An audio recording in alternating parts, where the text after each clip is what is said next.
एक शिरसाट आहेत. त्यांच्याबद्दल बऱ्याच काही गोष्टी मला माहीत आहेत. मी अधिवेशनात त्या गोष्टी मांडलेल्या आहेत आणि काही सांगलीचे नेते आहेत, त्यांच्याबद्दल मी काही बोलणार नाही. बोलून सुद्धा तुमच्या सगळ्यांचा वेळ घेतलाच आहे. त्यांना या वयामध्ये सुद्धा गोळी लागते असं आम्हाला कळालं आहे. ती गोळी कशाची आपल्याला बघावं लागेल. आमदार रोहित पवार यांच्या आंदोलनाचा आज तिसरा दिवस आहे. शेकडो शेतकरी हे रोहित दादांना भेटायसाठी इथे येत आहेत. आपल्यासोबत आमदार रोहित पवार आहेत. आपण जाणून घेणार आहोत काय परिस्थिती आहे सध्याची. दादा, तिसरा दिवस आहे आंदोलनाचा. विविध शेतकरी विविध नेते हे आपल्यावर टीका करताना दिसत आहेत. सरकार कुठेही याकडे लक्ष देत नाही. कसं नाही, काय जे नेते टीका करतात ना, एकतर त्यांच्याकडे निर्णय घेण्याची कुठे क्षमता नाहीये, त्यांना अधिकार सुद्धा नाहीये. आता टीका करणारे नेते कोण आहेत जे मला कळालंय, एक शिरसाट आहेत. त्यांच्याबद्दल बऱ्याच काही गोष्टी मला माहीत आहेत. मी अधिवेशनात त्या गोष्टी मांडेलच. राम शिंदे आहेत, त्यांना अधिकार नाही, ते मतदारसंघापुरतेच सीमित आहेत.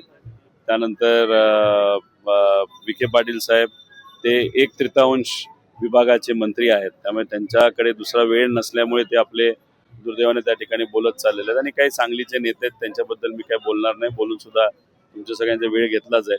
त्यामुळे आमची अपेक्षा यांच्याकडनं नाहीच आहे.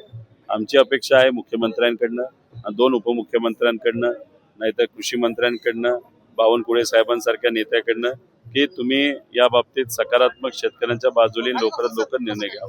पालकमंत्री वारंवार म्हणतायत हे सगळं थोतांड आहे, रोहित दादांना बसू द्या, अजून वजन कमी झालं की मग समजेल वगैरे. तसं बघ, आता ठीक आहे, आता ती व्यक्ती सुद्धा आपण बघितली तर या जिल्ह्यात येऊन ते सुद्धा बऱ्याच काही गोष्टी आहेत. मी आज बोलत नाही, तर आमचा विषय कुठेतरी हे होईल. त्यांच्याबद्दल सुद्धा आम्हाला बऱ्याच काही गोष्टी माहिती आहेत. त्यांना या वयामध्ये सुद्धा गोळी लागते असं आम्हाला कळालं आहे. ती गोळी कशाची आपल्याला बघावं लागेल. त्यामुळे अशा लोकांबद्दल जास्त बोलून तुमचाही वेळ जाईल, आमचाही वेळ जाईल. त्यामुळे या विषयावर मला असं वाटतं की न बोलता आज शेतकऱ्याच्या ज्या मागण्या आहेत त्याच्यावर बोलणं जास्त महत्वाचं आहे. आंदोलन अजून चिघळेल, काय भूमिका असेल पुढची? हे चिघळावं असं आमचं मत नाही. शेवटी आता लोकांच्या भावना असतात. लोक जेव्हा आक्रमक होतात तेव्हा काही गोष्टी आपल्या हातात राहत नाहीत. काल बर्ने मामांची गाडी अडवली असं आम्हाला कळालंय. उद्या काय होईल हे सांगता येणार नाही. आमच्या हातात जेवढं तेवढं आम्ही करतो. आम्ही आता इथं आंदोलन करतो या ठिकाणी. आमचा विचार आहे की उद्या आम्ही श्री नामदेव पायरीच्या इथं जाऊन दर्शन घेऊन तिथंच आंदोलन पूर्ण चालू ठेवायचं असं आमच्या डोक्यात आहे. पण अजून निर्णय घेतला नाही. आज संध्याकाळपर्यंत सरकार काय करते आम्ही बघू.